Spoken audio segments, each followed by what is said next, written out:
Bismillahirrahmanirrahim. Assalamualaikum warahmatullahi wabarakatuh. Sebelumnya, perkenalkan nama saya Ning Ali Nuratul Ma'ruf dengan NPM 192151061. Pada kesempatan kali ini, saya akan sedikit menjelaskan isi proposal penelitian yang saya buat untuk memenuhi salah satu tugas mata kuliah Seminar Pendidikan Matematika dengan judul Analisis Kemampuan Pemahaman Konsep Matematis ditinjau dari kecerdasan logis matematis peserta didik.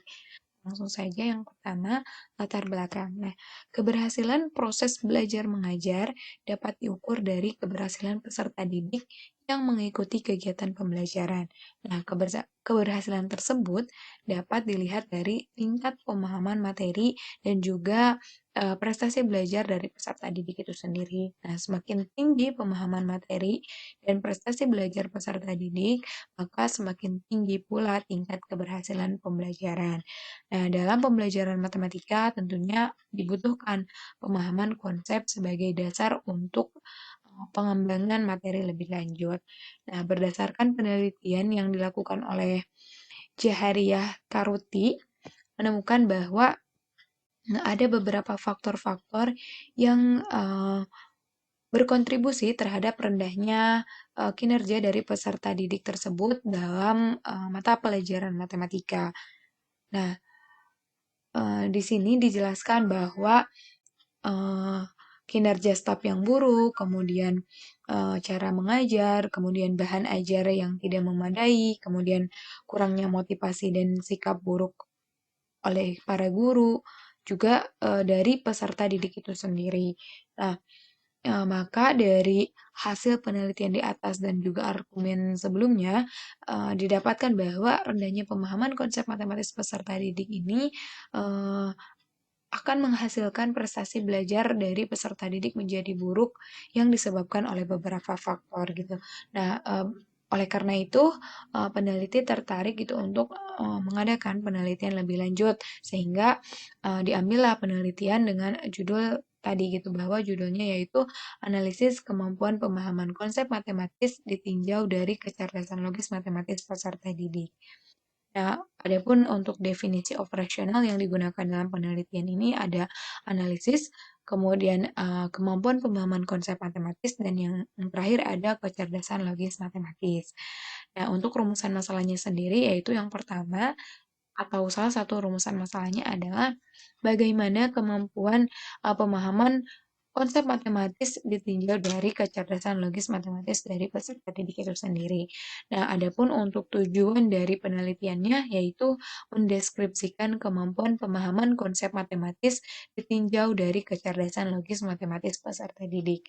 Nah, untuk manfaat penelitian ini diharapkan nantinya dapat digunakan bagi peneliti, kemudian bagi guru, dan juga bagi para peserta didik yang berkontribusi langsung dalam penelitian ini. Kemudian yang kedua adalah landasan teoritis. Nah, yang pertama itu mengenai analisis. Nah, analisis ini merupakan suatu proses memecahkan ataupun mengurai suatu informasi atau materi menjadi komponen-komponen yang lebih kecil sehingga lebih mudah dimengerti dan mudah dijelaskan. Nah, untuk selanjutnya yaitu ada pemahaman konsep matematis. Nah, kemampuan pemahaman konsep matematis adalah kemampuan peserta didik untuk menjelaskan dan mengerti ide yang abstrak, kemudian dikaitkan dengan notasi atau simbol matematika yang relevan dan digunakan pada berbagai situasi yang berbeda hingga mampu menyimpulkan suatu konsep tersebut dengan rangkaian penalaran yang logis. Nah, untuk indikator pemahaman konsep matematis ada 7. Nah, yang pertama, menyatakan ulang sebuah konsep yang telah dipelajari, kemudian mengklasifikasikan objek berdasarkan dengan konsepnya, kemudian memberikan contoh dan bukan contoh dari setiap konsep, kemudian menyajikan konsep dari berbagai bentuk representasi matematis, kemudian mengembangkan syarat perlu dan juga syarat cukup dari suatu konsep, kemudian menggunakan dan memanfaatkan serta memilih prosedur atau operasi tertentu, dan indikator yang terakhir adalah mengaplikasikan konsep atau algoritma pada pemecahan masalah. Nah, untuk selanjutnya yaitu mengenai kecerdasan logis matematis. Nah, kecerdasan logis matematis adalah kemampuan seseorang dalam menganalisa pola-pola angka atau menghitung dan memecahkan masalah dengan menggunakan kemampuan berpikir secara deduktif dan juga berpikir secara induktif disertai dengan argumentasi yang logis.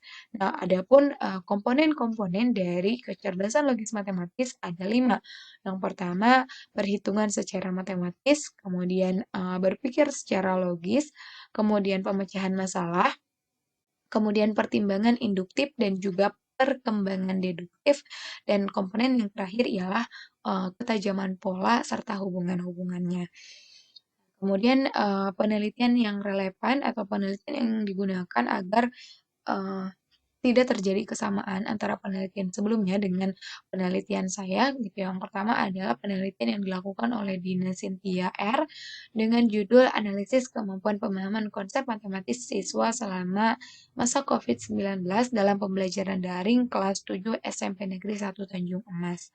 Kemudian yang kedua ada penelitian yang dilakukan oleh Muhammad Alamsyah dengan judul penelitian analisis kesulitan pemahaman konsep matematika dasar pada siswa kelas 8 MTS Negeri Balang-Balang, dan yang terakhir penelitian yang dilakukan oleh Nurdia Noviana dengan judul analisis kesulitan memahami konsep matematis ditinjau dari kemampuan metakognisi siswa. Nah, untuk fokus penelitiannya sendiri yaitu untuk menganalisis kemampuan pemahaman konsep matematis ditinjau dari kecerdasan logis matematis dari peserta didik itu sendiri. Kemudian yang ketiga itu ada prosedur penelitian. Nah, untuk metode penelitian yang digunakan dalam penelitian ini adalah pendekatan penelitian kualitatif. Kemudian sumber data yang digunakan dalam penelitian ini yaitu berupa catatan lapangan atau data yang diperoleh dari angket mengenai kecerdasan logis matematis, kemudian juga dari tes soal uh, yang diberikan kepada peserta didik untuk mengetahui pemahaman konsep matematis peserta didik itu. Kemudian teknik pengumpulan datanya itu seperti tadi sudah disebutkan bahwa akan ada angket untuk melihat kecerdasan logis matematis dari peserta didik, dan ada juga tes soal gitu ya untuk melihat kemampuan pemahaman konsep matematis, dan kemudian ada dokumentasi. Kemudian untuk instrumen penelitiannya ada dua, tentunya tadi sudah dijelaskan juga, yaitu ada instrumen kemampuan pemahaman konsep matematis, dan yang terakhir ada instrumen kecerdasan logis matematis. Dan yang terakhir ada teknik analisis datanya gitu, di mana analisis data yang digunakan tentunya sesuai dengan pendekatan yang digunakan, yaitu pendekatan kualitatif. Nah, setelah datanya dikumpulkan, berarti langkah selanjutnya adalah kita akan mereduksi data, kemudian penyajian datanya, dan juga yang terakhir ada penarikan kesimpulan. Nah, mungkin cukup sekian. Apabila terdapat kekurangan, saya mohon maaf, dan apabila ada pertanyaan dari teman-teman, boleh diajukan di kolom chat nanti di Google Classroom. Terima kasih. Kurang lebihnya mohon maaf. Billahi taufik wal hidayah. Wassalamualaikum warahmatullahi wabarakatuh.